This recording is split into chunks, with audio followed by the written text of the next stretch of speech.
Hello and welcome to The Future with Poriso Galekgetho, a show that talks about topics that are worth discussing. Today we're out here at ZA Artilia. We're going to be speaking to Nina, a black female entrepreneur. How amazing is that? We want to know what are the challenges that she's facing when starting this business. We want to know what inspired her to start this business. Obviously, we know it's not easy. But then what I'm going to say to you is that a journey worth 1,000 miles begin with just only one step. Let's go inside and talk to Nina.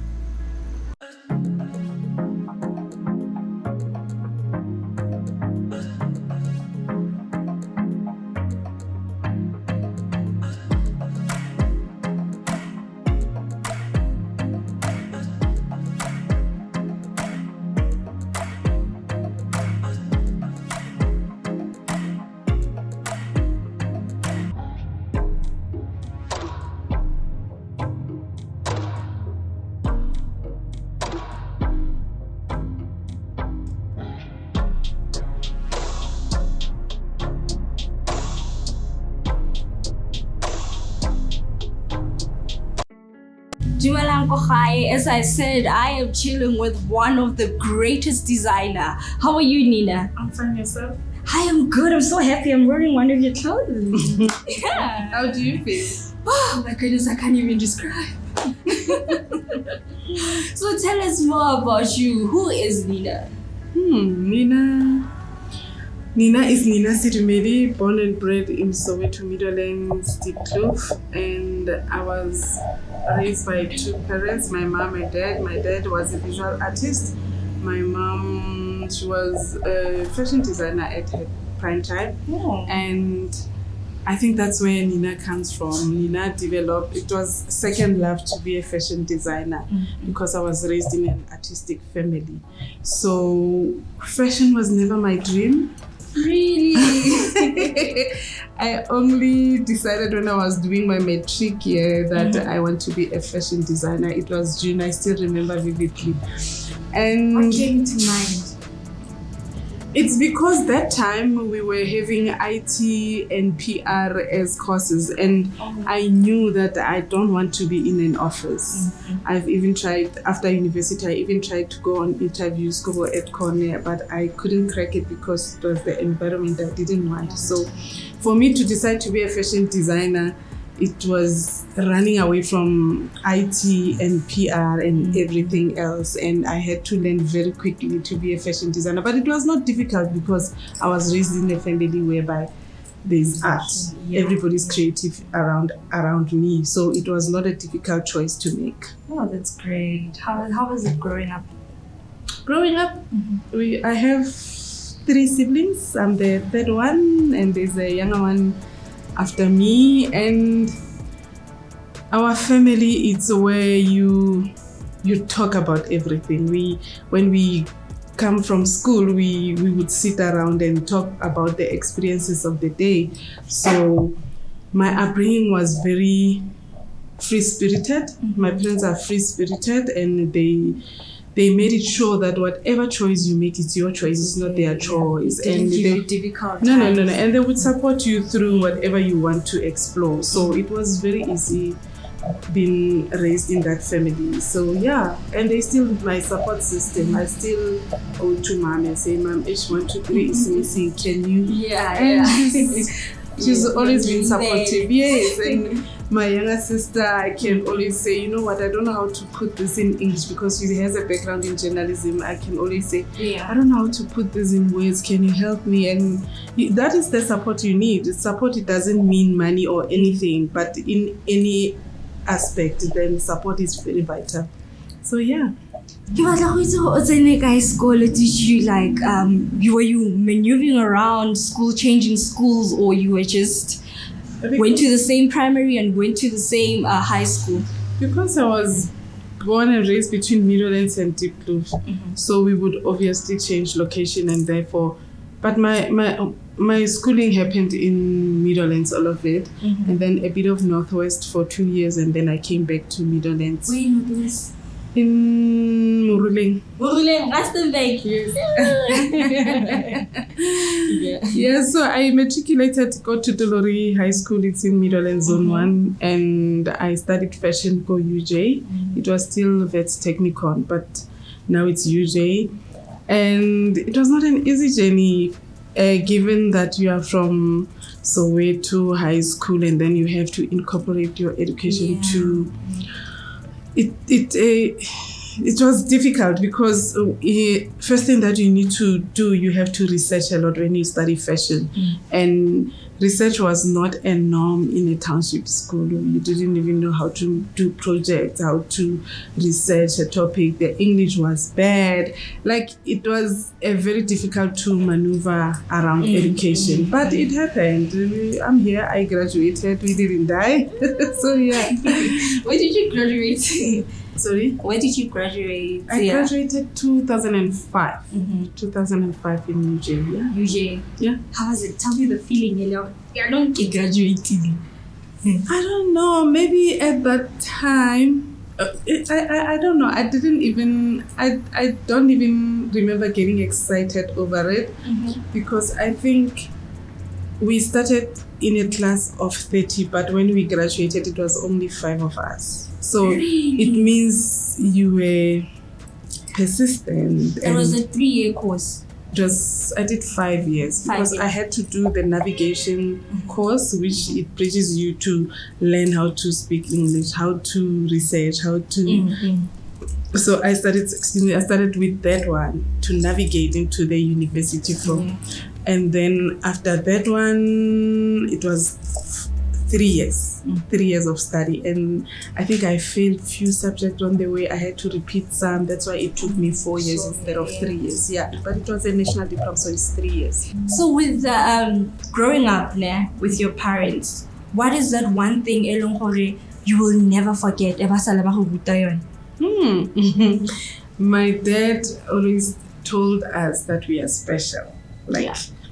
I think we struggle even to glorify celebrities or to glorify anyone in general because you are human, I'm human. So you are special in your own way, I'm special in my own way. So my dad taught us that we are special.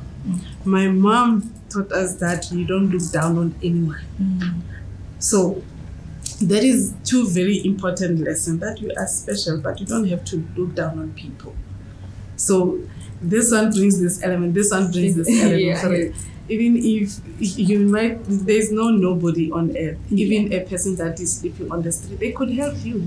So those are the very important lessons I learned from my parents. And my dad used to make us very conscious of the environment, about apartheid laws, about dating, about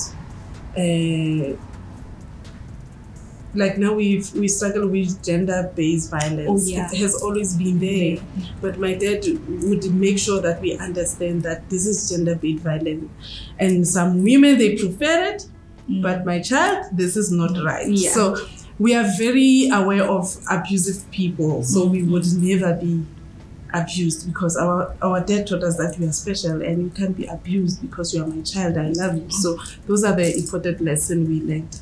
Oh, you grew up in a loving family. I could see that. Whenever you're chilling with your family, is a vibe. No, always the vibe. There's always a vibe. I want you to tell me, what is the funniest thing that you can remember? Funniest story that you can remember? How do you say that?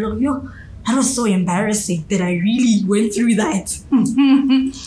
I will take you back to when I lost my mojo in fashion.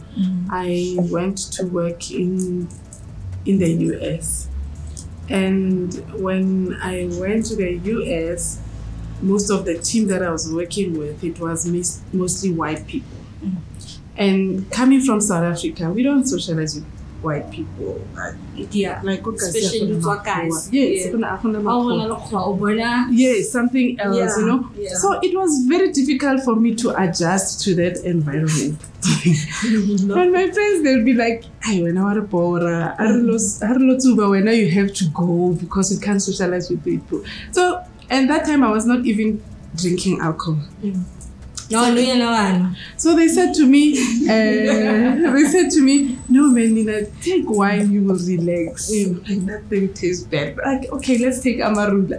So I think that time when I was starting to drink and starting to relax, or to realize that, okay, this thing makes me relax. It doesn't make me scared of anyone. I can socialize. I think that was a very way to transform to my adult world. And I was 35 already. So, lots of people, they just get surprised. So you started at 35. Yes. So, yeah. You're such a good girl. At 35, do you know the young kids never how many years? They shouldn't. They should do it when they know what they want. Yeah. Yeah. Yo, there's still more we're going to be talking about. We're going to be talking about all the business in the fashion. Don't go anywhere. We're coming back after the break.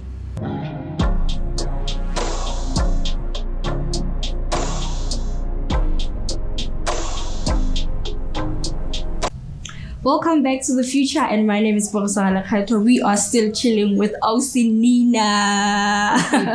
Are you fine? How are you? I'm good. So I want to know, when and how was Nina Made SA established? Nina Made in SA was established in 2013 to 2014. That is when, after I came back from my cruise jobs from the USA. So when I get back, I had to identify a gap in the market, and I was able to identify the gap into plus size clothing. There was no brand that was offering plus size clothing, and I worked with Thelma. Thelma, she's a plus size diva, and she gave me a lot of courage to say, yes, I still want to look good. So why am I dressing like this? And we worked together for the longest time to develop the brand, to come up with confidence to say, this is how we want plus size people to look like. So it was established in 2013-14. That was the Nina Made in SA brand. Before, I used to trade as Innocent Spirits because I was doing kiddies clothing. Oh, you were doing kiddies clothing. Yes. And just after university, you can't just come out of university and focus. So I think the Nina Made in SA was me identifying what is my passion and what gap do I want to bridge as an entrepreneur. What is my value proposition in the fashion industry? What inspired you to start this business? I don't know. I think once you have sold something as a person, you are going to be an entrepreneur in your life. Because while I was in my high school days, I used to sell the sweets Goskodong. And those sweets get and transport money. And I have to restock. And the confidence that you get when you're selling something to say, I'm buying this packet of sweets and it will sell. Some people, they don't have that confidence today to say, I'm buying this packet of sweets, it will sell. So the more you practice on your confidence to sell, to be an entrepreneur is just a walk in the park. For me, it's difficult because my mom left me a business, and I was like, where am I gonna start? It was a catering business, and I'm like, if you haven't, like a whole lot of people who are entrepreneurs, if you listen to their stories, they have sold something at some point in their lives. Therefore, that's why they are persistent to run businesses, to say, I'm going to identify a gap and work on it. But obviously, it's not walk in the park. No, you are saying not. There are a lot of challenges. What are the challenges that you've been facing? Especially being a black female entrepreneur, actually. To be honest, in South Africa, there's a lot of playground, and opportunities are given to women. Although I'm not saying as a woman I've been getting opportunities, but I think there's that thing that gives women confidence for it. Even if I don't have an opportunity now, but the government focuses on women, so it boosts your ego as well to say, I can do this thing if the government is saying it supports women. So for me, it's the challenges are I have a lot of challenges. It's either it's funding, it's always funding. It's because we don't have capital. Yeah. My parents were not rich parents. But you always need capital to start. But it doesn't mean if you don't have capital you can't start.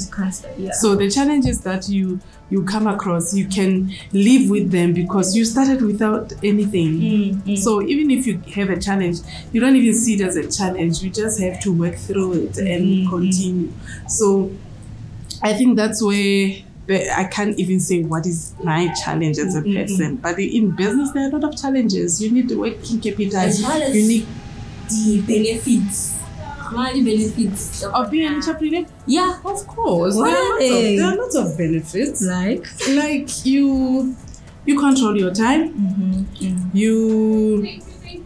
You think independently than anyone else, and you are able to take risks. Those are the serious benefits because you get people who have money but they don't know what to do with their money. Yeah. So their money doesn't grow because they are sitting with their money and they are scared to take risks. So the benefit is you can play, you can lose, and you're not worried that I lost. It was a game. So you become a brave person in business, and you become brave to get things that matters to you. And you have a goal because your goal is financial freedom. So there are lots of benefits. so long as among so far that's famous. I've just a lot of famous people, depending who's famous to you. Oh, it's me. So it depends who do you call famous. Like I told you, there's like it's so funny. Even my clients, all my clients, I think I have clients who have big positions in companies. But to me, it's not where you come from or who are you when you come from. I just want to dress you, and when you leave here, you must be feeling good that you got the best service from me, you're wearing beautiful clothes from me, and I'm confident to say you look good. So I've dressed a whole lot of celebrities like Kendiwa Madebele, I've dressed Griselda Kananda, I've dressed Kelly Kumalo, I've dressed... There's a lot. There's a lot. It depends who's famous to you. I can call people and you wouldn't understand. That's true. Just jazz musicians like Gloria Bosman, Spongile Kumalo, Spongile Mngoma. I've dressed a lot. Do you dress according to the event? Or Yes. The event is very, very important. I have to understand where are you going. The Khatella woman. It's not a khatella thing. Yeah. That's the end.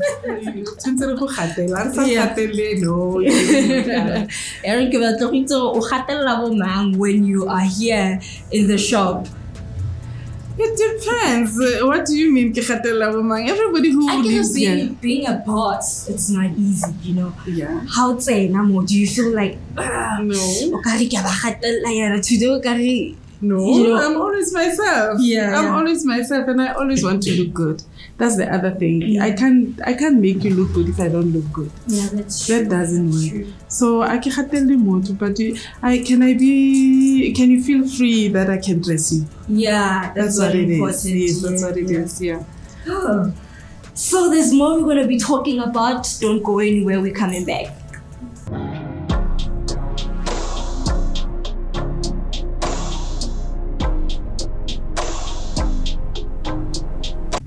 Would you recommend someone to start a business that you are in? Yeah, but they have to be very focused. They always have to be looking for new ways of doing things. They should be also looking at what other brands are doing. And they can, there's no point if you come into the same space and do the same thing that everybody on that space is doing. So you have to bring a fresh ideas to the business. So yeah, I would recommend people who want to challenge themselves, because it's more challenging than just it being a business. So if you're good with taking challenges, then I would recommend you come into fashion space. If there's someone who's watching at home right now, what would you say to them just to inspire them? To inspire people, you need to be inspired yourself. So for you to be inspired, you have to look around you. You have to think differently about what you see. Inspiration comes from anything. And even business ideas, they come from anything, from our everyday life. You should ask yourself, when I wake up, what do I need first? And then if you were to look at what you do on a daily basis, you should be able to come up with something that is a need, and it can solve problems in the world. So yeah, just focus and be persistent and always upgrading what you know, upgrading your knowledge and upgrading the skills that you have. So a lot of people are self-taught, and it doesn't take away that they have the talent. But what do you do to pick up your talents? Do you educate yourself further? You need to, if you have a skill, how can I better my skill? So those are the things that people should be doing, and they will achieve. Where can people get hold of you? On social media, we are on Facebook, Instagram, Twitter as Nina Made in SA or Nina Sedumedi Creations. And Nina _ on Instagram is Nina _ Made in SA. And yeah, we are based in Marshalltown, 66 Anderson Street. And yeah, we have parking. It's a very nice environment in the CBD. So come shop with us. The phone numbers that you guys have? The phone numbers is 074-755-8166. If you have any inquiries about anything in the shop, if you follow us on Instagram and you like to order something, we always have a team of salespeople who are ready to help. So yeah. If you wanna wear this thing, you wanna be like me, come to the store. Welcome to the future, and my name is Professor Lekgetho. As I promised, Nina, how are you? I'm good, and how are you? I am great. Can you please introduce yourself? Okay, I go by the name of Tato. I'm a young, innovative, gentle brother who looks fashion and style from an inward point of view. Yeah. How long have you been working here? It's been 6 months now. 6 months? Yeah. What were you doing before? So basically, I'm a stylist. I've got an opportunity to look within and express myself fully by designing body music videos about Melindo, Java. I've also worked with Amanda Black. Yeah. So I want to know, what did you learn from working here? Exactly. Yeah. So working here in Nina Made in SA taught me about being punctual and how it is of a vital importance, especially discipline. Discipline, like by preacher every day. Department thing, yeah. Okay. So, and another thing, maintaining the store area and making sure that everything is sharp. Yeah. We interact with the client. Sometimes because of totally the client telling how the harsh. Yeah. Would you recommend someone to come work here? Yeah, sure, definitely. Because now for me personally, like every day it's an opportunity for learn. So didn't Tato, thank you so much. Thank you. Thank you learned so a lot much. from you. 2 minutes, I've learned. Yeah, thank you so much for having me. Thank you. It's such a blessing to have you. Sure. It's been a powerful, packed episode, and I've been chilling with Nina. I've learned a lot. When you want to start a business, it needs to start from here, and you need to be patient. Start a business is just because you want to start. No. And by the way, I am wearing Nina. The future of a black child is not black, but it's bright. See you next time, same place, same time. This is the future.